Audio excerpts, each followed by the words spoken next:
Apa pertanyaannya apa? Perlakuan negara terhadap FPI.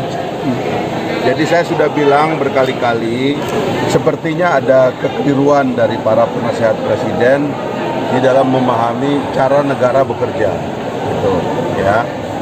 Sehingga kadang-kadang di sini negara turut menciptakan masalah yang tidak perlu ada. Gitu.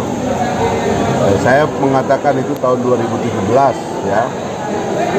HRS itu sebenarnya ya mubalik yang ada di Jakarta, dan beliau lebih banyak berkeliling ketemu umat, ya kan.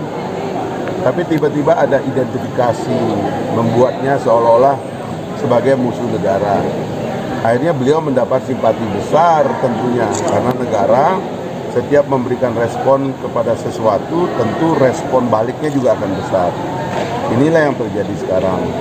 Itulah sebabnya kami menyarankan, sudahlah, tarik kembali platform konflik ideologi di dalam kebijakan negara. Mari kita bersatu, lagi ada corona, lagi ada COVID. Mari kita bersatu bersama-sama rakyat. Kita keluar dari krisis ini, bahkan melihat krisis ini sebagai peluang. Dan dari sinilah kita melangkah menjadi negara yang lebih kuat dan lebih besar. Karena kita naik kelas menghadapi krisis ini. Tapi kalau krisis ini dihadapi dengan bertengkar, bisa-bisa mati bareng kita. Nah ini kita nggak boleh. Ya, kami di Partai Gelora menentang, ya, menolak, ya, pecahan dalam situasi seperti sekarang. Pemilunya udah selesai, ya. 2024 masih jauh.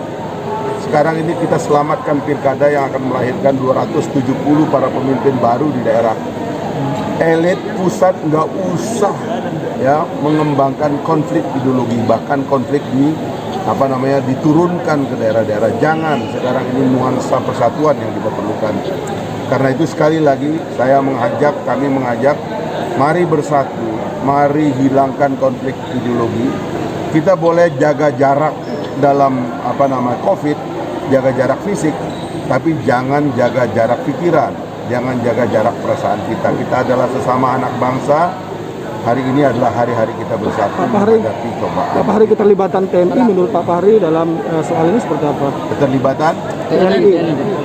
Ya, banyak pejabat-pejabat TNI sekarang yang kurang membaca orientasi negara dalam kebijakan terhadap posisi militer di dalam demokrasi. Ya, saya menyarankan pejabat-pejabat elit TNI itu untuk kembali belajar tentang apa yang terjadi dalam 20 tahun lebih ini pasca reformasi. Ya, TNI harus tahu bahwa mereka ditugaskan untuk menjaga perdamaian. Mereka hadir di tengah rakyat untuk menjaga perdamaian, memberikan ketenangan. Ya, bahkan kita berperang pun untuk mencari perdamaian. Jadi jangan keadaan kayak sekarang, tiba-tiba TNI seperti terlibat dalam konflik sipil. Itu tidak boleh, itu haram hukumnya di dalam negara demokrasi. TNI terlibat dalam konflik sipil, nggak boleh. Pak Fahri, TNI harus keluar dari gelanggang politik dan TNI harus menghormati hukum. Ya, Pak Fahri setuju dengan pendapatnya Pak JK? Kebodohan pemerintah dong, Pak. Saya nggak bilang bodoh, tapi ya kita bersatu lah. Ngapain berantem sekarang? Ya, kami juga bisa menjadi bagian dari pertengkaran, tapi ngapain? Hari gini ini kan hari kita mencari titik temu. Orang kita lagi krisis kok. Pemecatan PHK mulai di mana-mana, kemiskinan mulai meningkat. Angka COVID dan sebagainya juga tidak bisa kita hentikan. Lamboya bersatu, masa hari gini kita berantem?